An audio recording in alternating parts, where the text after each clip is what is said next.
Alors, bonjour à toutes et à tous. Eh bien, aujourd'hui, je vais vous raconter une petite histoire chinoise que je crois édifiante. Et il s'agit du sort d'une actrice chinoise célèbre. Beaucoup d'entre nous ne savent sans doute pas qui est Zhao Wei. Pourtant, beaucoup d'entre nous aussi l'ont déjà vue sans se souvenir de son nom, parce qu'elle est célèbre, très célèbre, même si depuis quelques jours elle est devenue invisible dans son pays, la Chine. Zhao Wei est une star du cinéma, tellement star qu'elle est devenue milliardaire. Depuis 1997, elle fait la une partout en Chine en jouant des films parmi les plus célèbres, en chantant, en réalisant et en produisant des films. On la connaît sans doute comme l'actrice principale du film Mulan, la guerrière légendaire. Ce n'est pas le film, la production Disney, c'est un film chinois. Outre une cinquantaine d'autres longs métrages. Elle avait jusqu'il y a peu 90 millions de suiveurs sur les réseaux sociaux chinois. Elle était l'une des plus grandes vedettes du pays. Elle est amie de Jack Ma, le plus important patron du pays, fondateur d'Alibaba, l'homme dont l'ascension a finalement déplu au Parti communiste qui n'aime pas les gens puissants qui n'en font pas partie, et que l'espace de quelques semaines, Jack Ma, il avait disparu. Personne ne sait ni où ni pourquoi, pour brusquement réapparaître très affaibli par des mesures bureaucratiques. Ce qui est arrivé à Zhao Wei est encore pire. Elle aussi a disparu pendant près de 2 mois. On vient de la revoir sur une photo diffusée opportunément. Elle faisait la file dans un magasin d'un modeste village en Chine. Alors bon, elle est vivante, mais personne ne sait ce qui lui est arrivé.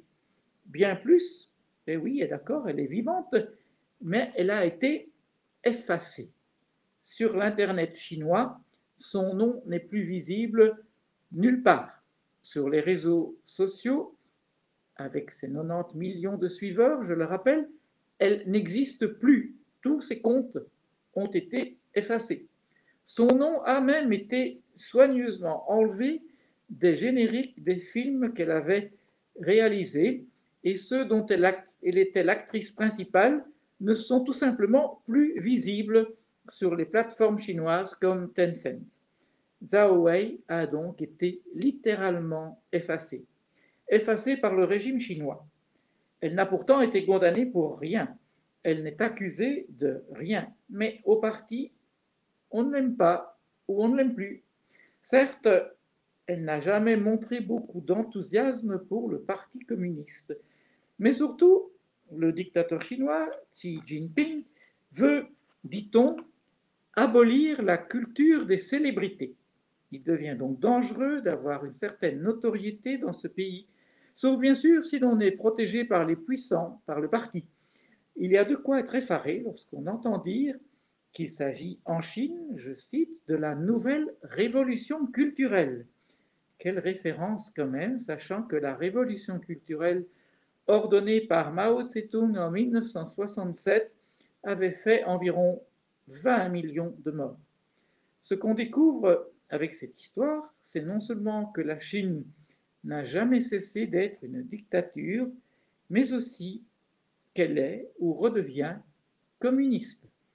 Or, on le voit avec la soumission imposée à Hong Kong, avec les mesures soudaines qui font disparaître des entreprises, voire des marchés entiers. On reconnaîtra que les mesures sont quand même moins sauvages qu'il y a 50 ans sous Mao. Mais il s'agit toujours de tout faire, de tout contrôler, de tout faire diriger par le Parti communiste. C'est inquiétant, même pour nous, loin de la Chine, parce que les dictatures, surtout communistes, finissent toujours par être des pays pauvres, et que ce n'est pas bon pour nous d'avoir comme premier fournisseur de l'Occident, comme usine du monde, un pays en crise. Outre le mauvais exemple que donne ce pays, parfois vanté par d'excellents esprits chez nous, en tant qu'État stratège. Pas de chance si l'État stratège ne vous aime pas ou que sa stratégie se passe de vous. Alors on finit par être effacé, comme Zhao Wei. Je vous remercie.